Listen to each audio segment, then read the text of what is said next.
harus menghargai orang. Begitu Pak. Dan orang itu senang ternyata kalau dihargai. Mungkin kita gengsi ya menghargai orang atau mengatakan orang itu baik itu gengsi. Berat rasanya. Namanya yang lain. Emang kesempatan orang, tapi sekarang saya sudah belajar untuk menghargai orang. Terima kasih Pak. Sama-sama.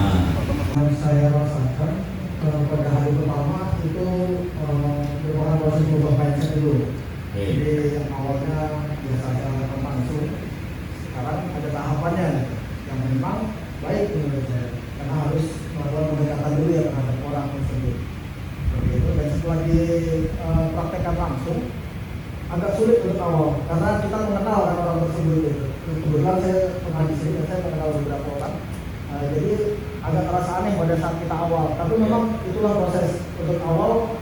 Berat, tapi nanti apabila sudah terbiasa kita seperti itu, pandangan orang juga nanti akan terbiasa ya, akhirnya bisa terus-terusan seperti itu. Tapi setelah saya berbincang, kebetulan orang tersebut sebelumnya sudah berinteraksi dengan saya minta pendapatnya bagaimana kalau misalnya saya menyampaikan diri dengan yang sekarang, ini anak mana menurut kamu? Ini anak yang sekarang, karena merasa dia dihargai terlebih dahulu. Dulu jujur saja saya tidak langsung hanya melihat seperti kacamata kuda, melihat kesalahannya saja, langsung saya tembak di situ. Itu salah. Tapi ternyata setelah ada proses yang begitu, dia lebih menerima untuk ditegur seperti itu. Dan mungkin dari sih komitmennya ke depannya apabila terus seperti ini, dia merasa enak dan akan melakukan sesuai yang benar seperti apa. Seperti itu. Ada sedikit ya, tapi dengan praktek tadi yang dilakukan tadi itu bisa menimbulkan koneksi seperti itu. Itu yang bisa saya sampaikan. Mungkin kedepannya mungkin bisa diganti, bukan workshop ya, tapi brainstorm seperti itu. Itu aja. Terima kasih. Yang saya terima adalah sekian banyak saya melakukan pendekatan terhadap pekerja ya. Di sini saya mendapatkan sesuatu yang berbeda. Itu. Ya. Apa bedanya, Pak? Bedanya itu adalah ke arah culture yang selama ini jujur terus terang saya straight to the prosedur gitu kan ya. Mohon maaf karena memang kalau project sifatnya seperti itu ya. Karena dikejar sama waktu dan rupiahnya juga. Gitu. Tapi terima kasih banyak atas apa yang diberikan 2 hari ini. Mudah-mudahan insya Allah bisa kita terapkan di tempat kerja kita. Terima kasih Pak. Sangat-sangat terkesima juga ya dengan pelajaran yang penting itu dengan kata cukup dan kata kita. Itu yang saya kesannya gitu ya. Jadi pendekatan kepada personal sebenarnya terus terang aja Pak John, memang karakter saya itu untuk pendekatan dengan kepada individu seperti kontraktor gitu, itu saya cenderung itu adalah secara soft gitu. Beda mungkin karakter Pak Rahmat, kebetulan kami juga sama-sama di seksi yang sama gitu. Tapi yang ada yang beda di sini yaitu setelah Bapak memberikan coaching yang trik-trik yang tertentu dengan istilahnya kalau pasal untuk permainan kata itu saya terkesan gitu. Jadi apa yang sudah saya lakukan selama ini sebenarnya itu pun mereka bukan menganggap saya lebih. Kadang-kadang ada orang yang sukanya itu, wah ini kasus saya ini orangnya keras kayak gini, saya kurang suka, terus terang gitu ya. Itu ada yang ini Pak, ada yang Pak istilahnya curhat gitu ya. Nah itu juga manusiawi juga sih gitu Pak.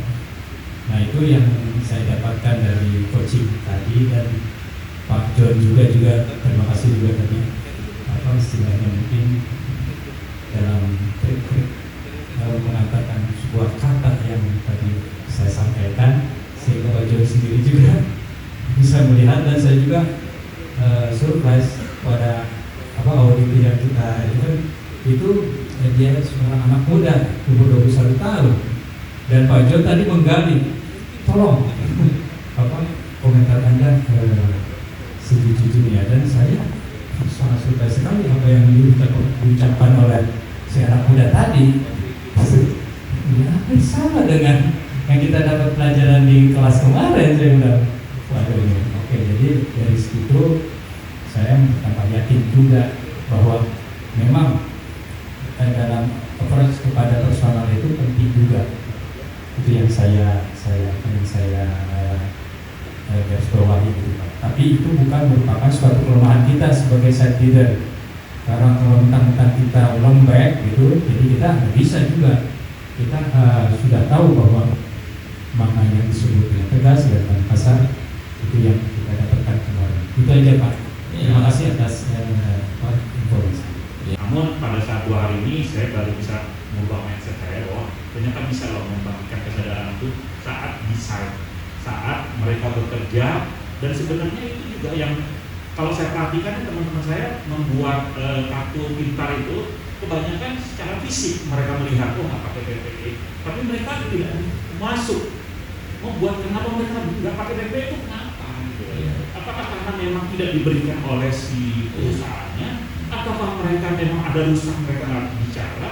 Nah itulah maksud saya. Nah ke depan nanti saya coba menggali mereka itu, kamu melihatnya nanti pengamatannya jangan hanya mengamati lihat, tapi observasi dalamnya gitu. Secara hati mereka, gimana mereka gembira nggak mengerjakan pekerjaan itu, senang atau tidak, atau mendapat tekanan. Nah itu juga salah satu masukan buat kartu pintar gitu ya, buat kita ekspor. Dimana target kita kan saat ini sih bagi dia saya di kami 5 yang unsafe gitu. Nah kemarin sudah dapat pelajaran apapun bisa unsafe ya kondisinya kalau memang kenyataannya mereka tidak siap lah untuk bekerja karena faktor-faktor yang individual dari fisik. Itu aja sih Pak. Ya, bagus Pak. Sebelah kanan ya, kemarin terkesan mengenai gunung es gitu ya, gunung es. Jadi sebagai site leader itu bagaimana kita caranya bisa menggali yang tidak terlihat, terus nilai pola pikir dan emosi. Nah, kalau kita sudah bisa menggali itu, bisa memberikan itu ke rekan, mudah-mudahan di atasnya si perbuatannya itu yang terletak itu bisa menjadi safe condition gitu kan. Seperti itu sudah saya tahu. Nah teknisnya seperti apa gitu ya untuk bisa membangun yang tidak terlihat itu. Salah satu contohnya mungkin tadi itu dokter.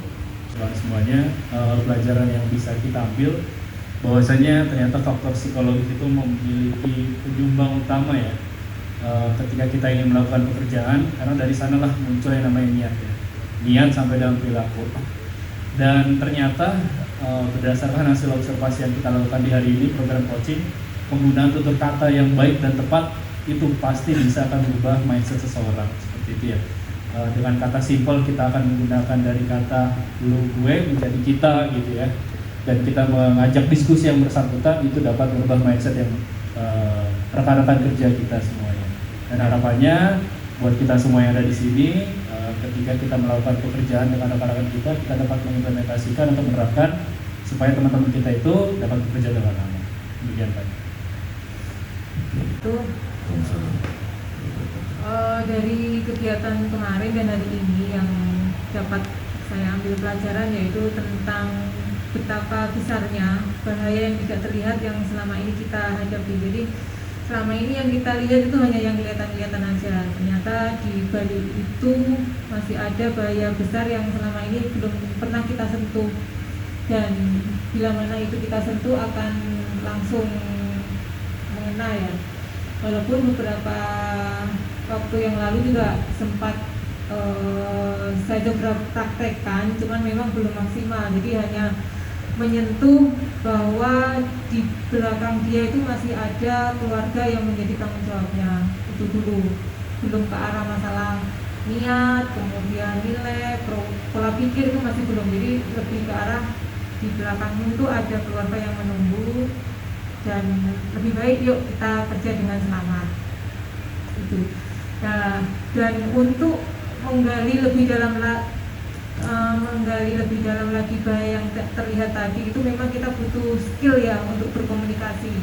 Satu lagi mungkin pertanyaan saya sama Pak John dan teman-teman. Jadi saya pernah melihat ini jadi bagaimana kita mengenal dekat ataupun mengenal lama personal itu kadang bisa membawa dampak yang buruk. Artinya dengan kita mengenal dekat atau kita mengenal lama, itu kita semakin permisif. Permisif tuh, aduh ya sudahlah, dia ada kendala. Nah itu memang yang memang harus kita ini sebagai leader itu ya pandai-pandai bagaimana kita men-treatment, melakukan komunikasi rekan kerja, karena jangan sampai kita salah sasaran. Artinya maksud kita untuk melakukan komunikasi, coaching, safety behavior yang baik, ini malah disalahgunakan. Itu tadi kata kuncinya. Kalau misalnya saya John Akbar mempunyai teman dekat Pak Sony misalnya, saking dekatnya itu terkadang teman tuh memanfaatkan hubungan dekat itu dalam menegur tentang safety. Kira-kira begitu pertanyaannya? Oke, begitu ya. Nah, saya ingin menjawab dengan pertanyaan. Justru kalau kita betul-betul jujur sayang dengan teman kita, maka kita perlu menasihati yang baik-baik saja, atau kalau yang buruk pun kita perlu nasihati. Kalau betul-betul kita peduli. Baik dan buruk, setuju? Baik dan buruk, Mas. Justru kalau di teman dekatku dan dinasihatin gak mau, justru kita harus ngomong. Justru karena aku peduli denganmu, justru karena aku sayang denganmu, bro, tolong sebelum naik pakailah full body harnessmu agar tidak jatuh.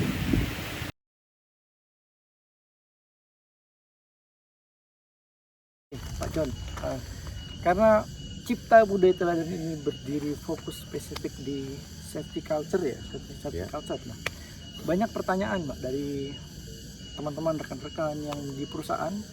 Mereka sudah punya sistem yang bagus, sistem manajemen yang bagus, bahkan skornya bisa hampir sempurna, dan prosedurnya sudah banyak, kampanye program juga sudah banyak, tetapi masih saja banyak terjadi insiden, Pak. Nah, menurut Pak John sebagai konsultan safety culture,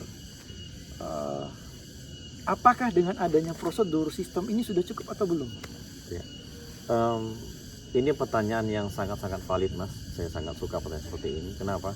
Selama saya jadi konsultan safety culture sudah hampir 10 tahun ini bukan hanya perusahaan kecil, perusahaan besar-besar pun jika sebelum mereka menjalankan safety culture, mereka kita survei dulu, dan pertanyaan dari survei itu mengatakan, Pak John, kami sudah mempunyai prosedur yang bagus, manajemen kami komitmennya juga tinggi, budget training pun kami banyak untuk uang training, tapi kenapa kok masih terjadi insiden? Jawabannya itu, Mas.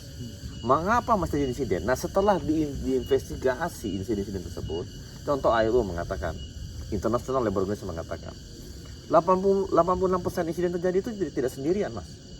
Mengapa orang di sekitarnya itu tidak mau mengintervensi, mencegah agar tidak terjadi insiden, ya?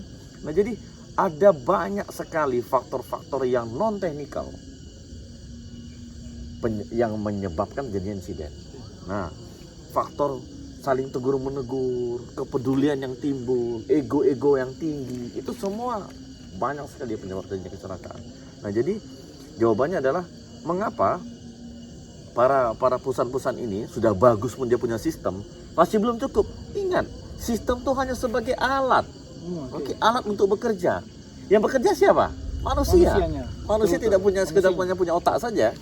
Kalau otak saja berperilaku hanya sebuah program seperti robot lah. Kita manusia kan punya perasaan, kita punya niat kan. Nah, mana program-program safety yang saat ini yang menyentuh ke perasaan, niat? Makanya kita punya program ini kan berbeda campaign kita sama safety campaign, Mas. Safety campaign karena hand injury prevention itu yang biasa. Ya, bukan salah ya, itu biasa. Tapi kalau kita wife safety speech, istri berbicara di tubuh safety meeting, diminta maaf kepada suaminya, suamiku mohon maaf, kadang-kadang aku lupa membuatkan kamu kopi, kadang aku lupa menyucikan kaos kaki kamu, ternyata kamu bekerja begitu capek, panas, letih karena keringatmu bau. Itulah bukti kesabaranmu untuk keluarga kami, untuk keluarga kita. Kami menunggumu di rumah, mohon maaf saya ini kurang sempurna jadi istri. Kadang-kadang mereka bicara gitu kan, ya kan?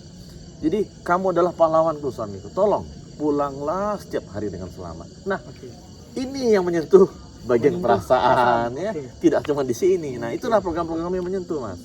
Sisi manusianya lebih banyak. Berarti sistem dan prosedur ini baru menyentuh yang teknikal saja, lebih menyentuh ke pola pikir, ya. Nah, ternyata masih ada lagi yang perlu disentuh di sana. Ya. Seperti niat, kesadaran manusia itu sendiri, Pak. Iya. Oke. Iya.